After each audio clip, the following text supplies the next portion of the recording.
Oh, I love it. That is Jim Breuer and the Loud and Proud featuring Brian Johnson.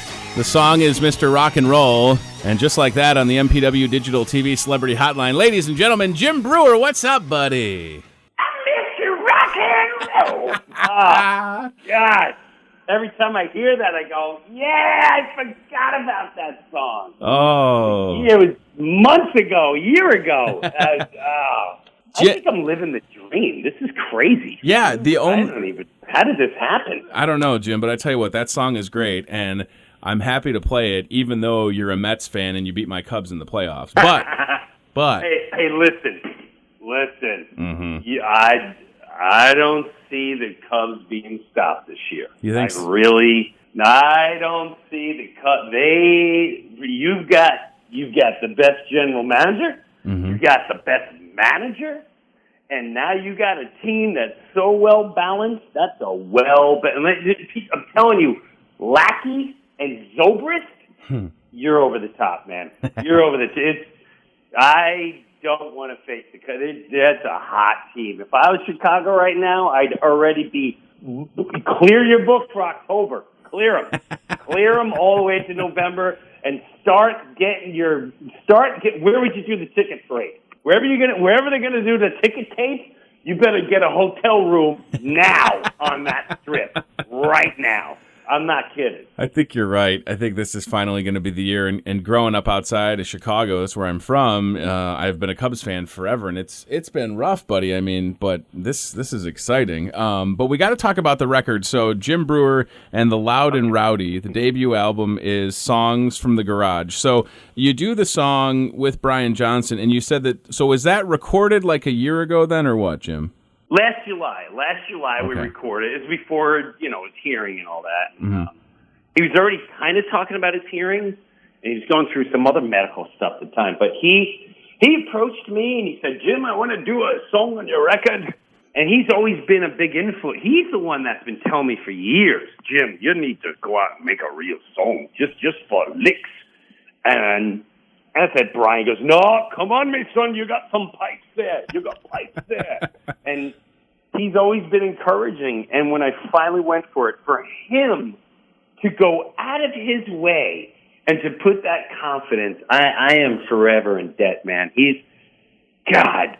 And he sang it. He didn't even go in the recording studio. He stood in front of two speakers where the board op room is, where all the buttons are. Yeah. I don't know. What do you call that room? Whatever that is, outside the recording studio. Right. He stood there in front of 3-4 guys with a handheld microphone, no headphones, because that's cheating, me son, and just singing like he's in concert. It was awesome. It was something I'll never forget. It's a very cool thing, and obviously Brian appreciates your friend. I mean, it's got to be weird to say, like, yeah, Brian Johnson from AC/DC is my friend, no big deal, but he appreciates you, and that's good, man.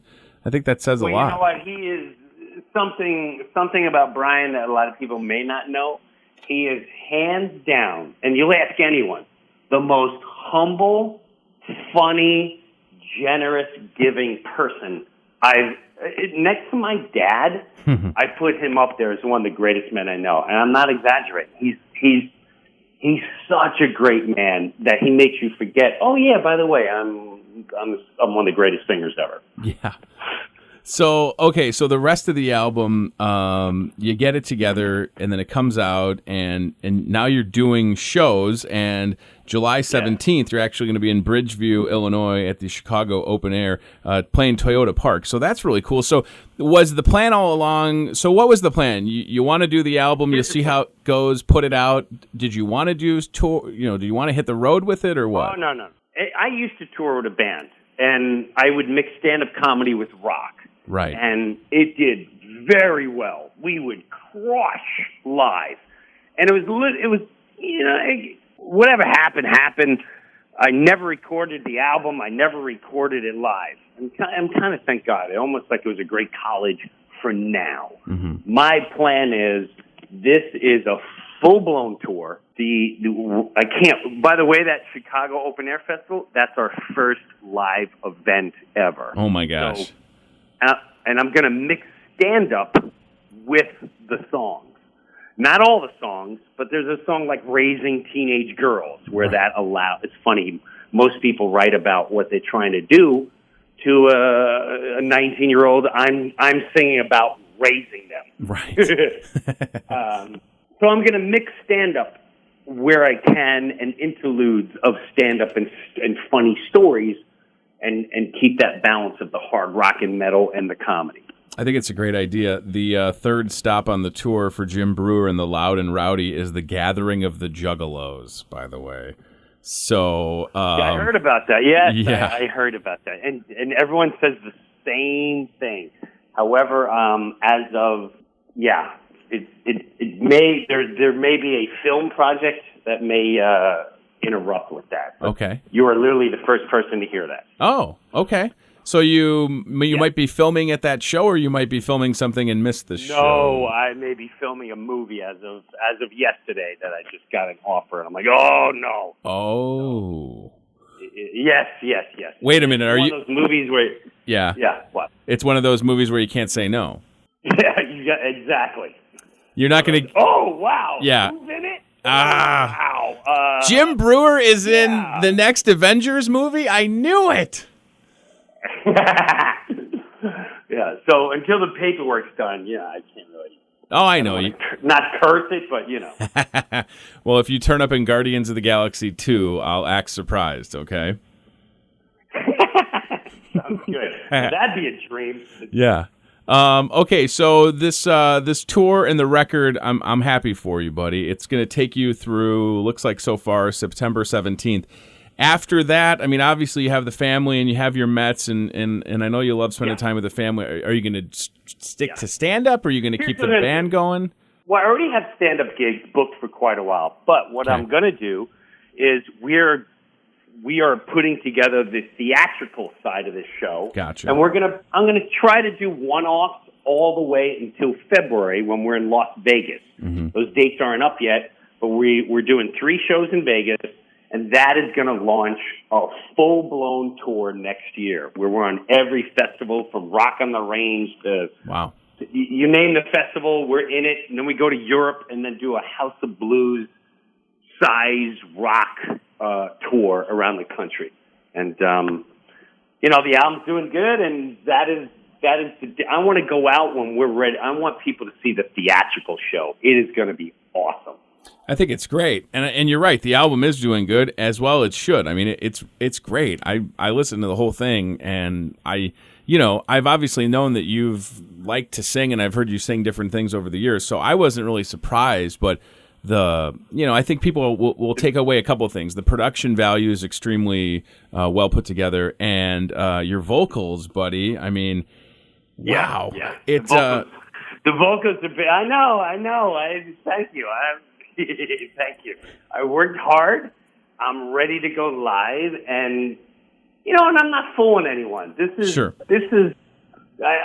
I'm marketing everyone that grew up with that 80s, 90s hard rock and metal, and now you have families, and that's why the whole set is going to be a 3-car garage, and my wife and kids aren't home, and I have an hour and a half for us to tear it up. It's and I always tell people, if you don't understand it, watch the video Thrash and watch Old School, which just came out yesterday, and you'll get it. You get it. Now you go, all right, I get exactly what this album is. It's kick-ass hard rock metal for the guys who grew up with that, and now they can relate to the lyrics. Jim, my buddy Jay on Facebook, and he's probably listening to this interview right now, he said he would buy me lunch if I could get you to do James Hetfield. So what would James Hetfield say about the new record, Songs from the Garage? I'd go, James, what do you think of the album? And he'd simply go, yeah,